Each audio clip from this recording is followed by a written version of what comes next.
తిరువురు పట్టణంలో రంజాన్ పర్వదిన వేడుకలు ఘనంగా జరిగాయి. ఇస్లాం మత గురువు రిజ్వీ మాట్లాడుతూ ఈద్ ఉల్ ఫితర్ యొక్క విశిష్టతను తెలిపారు. 30 రోజులు కఠిన ఉపవాస దీక్షలు అనంతరం రంజాన్ వేడుకల్ని పేద ధనిక అనే భేదం లేకుండా సమానంగా పండుగను జరుపుకోవడం జరుగుతుందన్నారు. ప్రతి ఒక్కరూ ఆలింగనం చేసుకుంటూ రంజాన్ శుభాకాంక్షలు తెలియజేశారు. ఎన్డీఏ ఎమ్మెల్యే అభ్యర్థి కోలికపూడి శ్రీనివాసరావు మాట్లాడుతూ మసీద్ కమిటీ విన్నపం మేరకు జనాభా వాహనం కొరకు తన వంతు 10 లక్షలు విరాళంగా ఇస్తారని ఆయన తెలిపారు. ఈ పవిత్ర రంజాన్ రోజు నిండు మనసుతో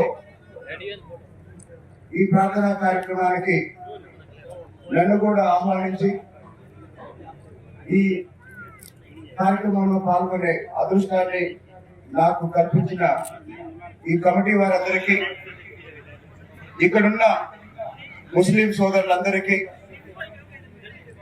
స్వామిదాస్ గారికి, గద్దె వెంకటరమణ గారికి, చెరుకూరు రాజేశ్వర గారు, మిగతా పెద్దలందరికీ రంజాన్ శుభాకాంక్షలు తెలియజేస్తున్నాను.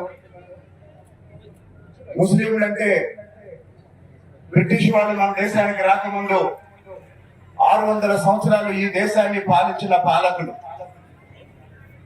అలాంటి ముస్లింలు ఈరోజు అనేక కారణాల వల్ల చేతి వృత్తుల మీద ఆధారపడి కష్టాన్ని నమ్ముకొని ఈరోజు పేద మధ్య తరగతిలో మిగిలిపోయి అన్ని రకాలుగా వెనుకబడి ఉన్న పరిస్థితుల్లో నేను మీకు 2 విషయాలు చెప్పడానికి వచ్చాను. మీ అందరికీ చేతులెత్తి నమస్కరిస్తున్నా. దయచేసి మీ పిల్లలందరినీ బాగా చదివించండి. అలాగే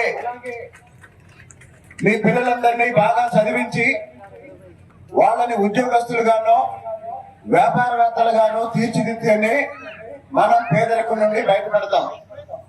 కాబట్టి మీ అందరికీ నేను చెప్పేది ఒకటే, పిల్లలు బాగా చదవాలి, చెడు అలవాట్లకు దూరంగా ఉండాలి, మంచి ఉద్యోగాలు మంచి వ్యాపారాలు చేయాలి.